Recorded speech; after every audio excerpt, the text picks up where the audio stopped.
बिस्मिल्लाहिर्रहमानिर्रहीम। Government post graduate college अटक की तरफ से सोहेल बासित आपको खुश आमदीद कहता है।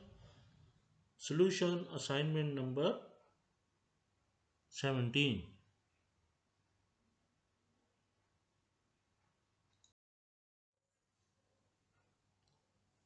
Paper 3 mathematical economics.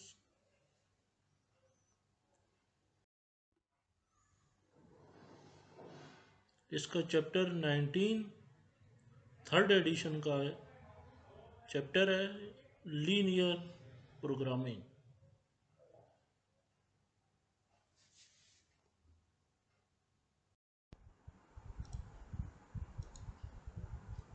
Assignment number 17,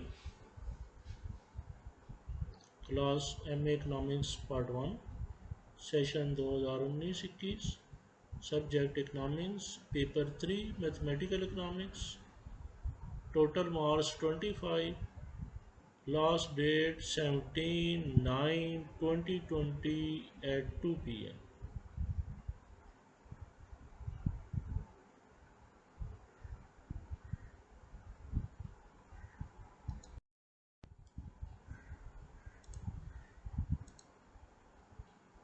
Question number 1. By using simplex method, maximize pi equal to 4x1 plus 3x2, subject to x1 plus x2 less than equal to white box plus 4, 2x1 plus x2 less than equal to white box plus 6, and x1 comma x2 greater than equal to 0। इसको simplex method से solve करना है, maximise करना है। दो constant equations दी गई हैं, ये इक्वेशन की शक्ल में है, ये मैट्रिक्स फॉर्म के अंदर भी हो सकती हैं।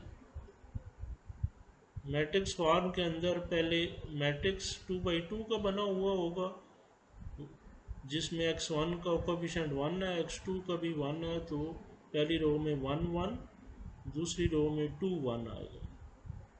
फिर दूसरा मैट्रिक्स बना होगा दो वेरिएबल कॉलम की शक्ल में x1 x2, फिर लेस देन इक्वल टू, फिर आपके पास अगला कॉलम बना होगा white box plus 4, white box plus 6। White box में अपना रोल नंबर लिखना है, उसमें प्लस 4 करेंगे तो एक डिजिट है। इसमें भी सेकंड इक्वेशन में भी वाइट बॉक्स में प्लस 6 करके डिजिट आएगा। फिर इसको मैक्सिमाइज करना है सिंप्लेक्स मेथड से। x1 और x2 के आंसर या तो 0 आएंगे या 0 से बड़े आएंगे। दोनों बड़े हो सकते हैं, दोनों 0 हो सकते हैं, एक बड़ा और एक 0 भी हो सकता है, नेगेटिव नहीं आएंगे।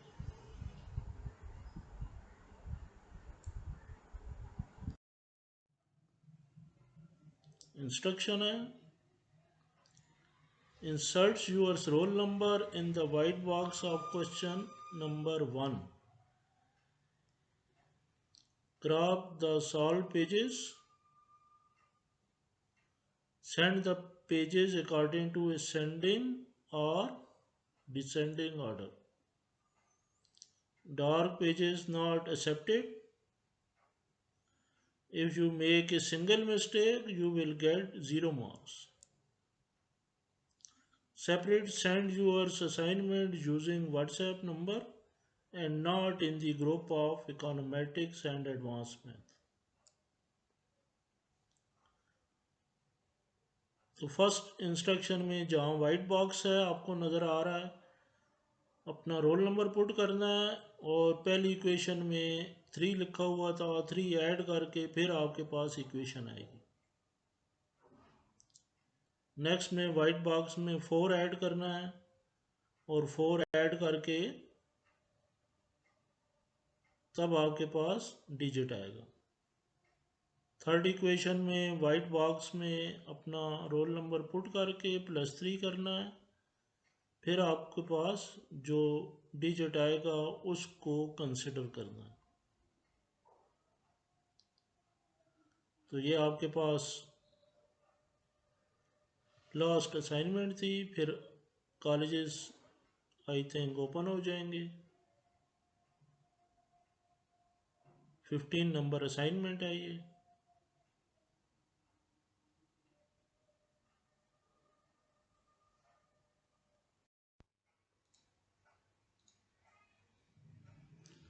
ये क्वेश्चन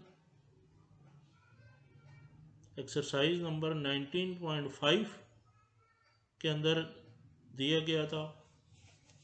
इसमें थोड़ी सी चेंजेस ला कर आपको पेश किया था ये question. Maximize pi subject to, ये टेबल की शक्ल में है, मैट्रिक्स फॉर्म के अंदर है। इसको इक्वेशन की फॉर्म के अंदर कन्वर्ट करें तो पहली रो पहले कॉलम से मल्टीप्लाई होकर लेस देन इक्वल टू 4 आएगा।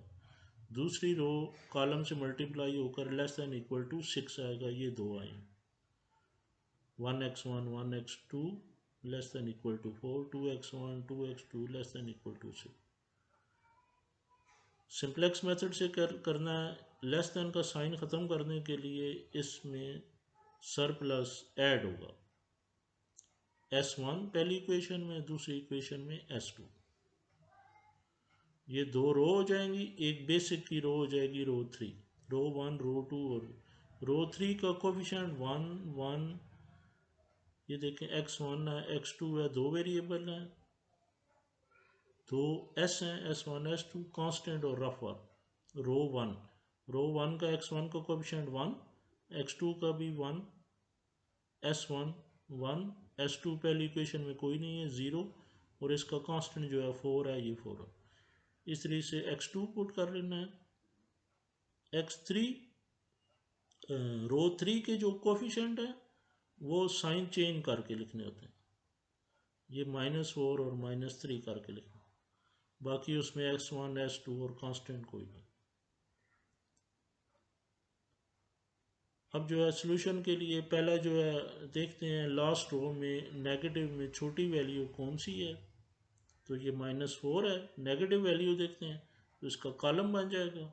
इस कॉलम के जो एलिमेंट है दो, ये कांस्टेंट पर डिवाइड होंगे। 4 को 1 पर करें, 6 को 2 पर करें, तो आंसर 4 और 3 आता है। इसमें से देखते हैं छोटा कौन सा है, पॉजिटिव वैल्यू में छोटी कौन सी। इधर अगर नेगेटिव कोई आ जाए उसको इग्नोर करना, उसको कंसिडर नहीं करना। पॉजिटिव में छोटी वैल्यू 3 है तो ये रो बन जाए। रो और कॉलम जिस पर क्रॉस होंगे ये 2 है, इसको आप पिवट करें। इस पिवट को 1 करना होता है और बाकी कॉलम के एलिमेंट 0 करना। तो ये रो ऑपरेशन ऊपर नज़र आ रहा है। पहले इसको 1 करना है तो ये रो 2 के अंदर दिए हुए रो 2 को 2 पर डिवाइड करें। तो इसको 2 पर डिवाइड करें तो यहाँ पर इधर डिवाइड करेंगे, आंसर इधर लिखना होगा। 2/2 ये 1 आ, 1/2 ये 1/2, 0/2 0 आएगा यहाँ पर। 1 को 2 पर करेंगे तो 1/2 आएगा, 6 को 2 पर करेंगे तो 3 है। अब इसको देखकर बाकी जो है इसको 0 करना और इसको 0, रो 1 और 3। रो 2 को देखकर अब ये पहले वाली रो ख़त्म हो जाए। रो 2, ये रो 2 का पहला जो वैल्यू है 1 है और रो 1 की भी 1 है, तो ये इसका रो ऑपरेशन बनेगा। रो 1 में से रो 2 माइनस करें, पहले 1 में से 1 माइनस करेंगे 0 आएगा।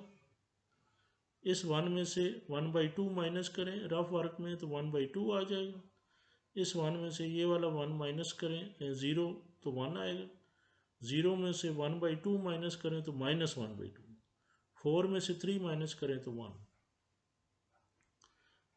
और -4 को 0 करना है तो इसका फार्मूला बनेगा, रो 3 पर ऑपरेशन होना है, ये -4 है तो +4 लिख लेना है, और जो मेजर इक्वेशन होगी पिवट वाली वो लिख लेनी है रो 2। अब इसमें वैल्यू पुट करेंगे पहले की। रो 3 का है -4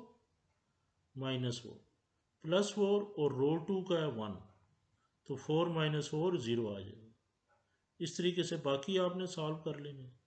जब ये टेबल कंप्लीट हो जाएगा फिर देखेंगे कि नेगेटिव कोई वैल्यू है तो वो कॉलम बन जाएगा, और इस कॉलम के जो वैल्यूज़ हैं ये इस कांस्टेंट पर डिवाइड होंगे। पॉजिटिव छोटी वैल्यू 2 आती है, ये रो और कॉलम जिस पर क्रॉस होंगे पिवट 1/2 है। तो ऐसे ही 1/2 को 1 करना है और कॉलम के बाकी एलिमेंट 0 पुट करना। फिर ये सारा सॉल्व करेंगे तो लास्ट रो में जब नेगेटिव ख़त्म हो जाएंगे तो वहाँ टेबल रुक जाएगा। अब आंसर देखने के लिए पहला जो कॉलम है x1 का, इसमें 1 सर्च करें और बाकी 0 हो तो इसके सामने वाला जो कांस्टेंट होगा वो आंसर होगा। तो x1 का आंसर 2 आता है, ये नीचे लिखा होगा। x2 का आंसर 2 आता है, ये नीचे लिखा। s1 इसमें 1 कोई नहीं है इसलिए इसका 0 आ गया। s2 में 1 तो दिया गया है लेकिन बाकी 0 नहीं है इसलिए s2 भी 0 है। और आखिरी रो का आखिरी जो एलिमेंट होता है वो पाई हो जाएगा। अब इसको चेक करने के लिए बेसिक इक्वेशन में वैल्यू पुट करनी है। ये चेक करने में पाई के अंदर x1 और x2 की वैल्यू पुट करें। पाई हमने 14 निकाला तो 14 इक्वल टू 14 आ। अब पहली जो इक्वेशन आपकी थी जिसके अंदर सरप्लस ऐड किया था उसमें पुट करें तो 4 इक्वल टू 4। सेकेंड में पुट करें 6 इक्वल टू 6।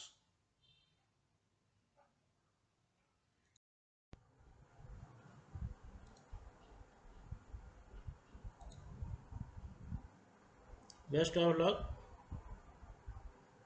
अल्लाह हाफिज़।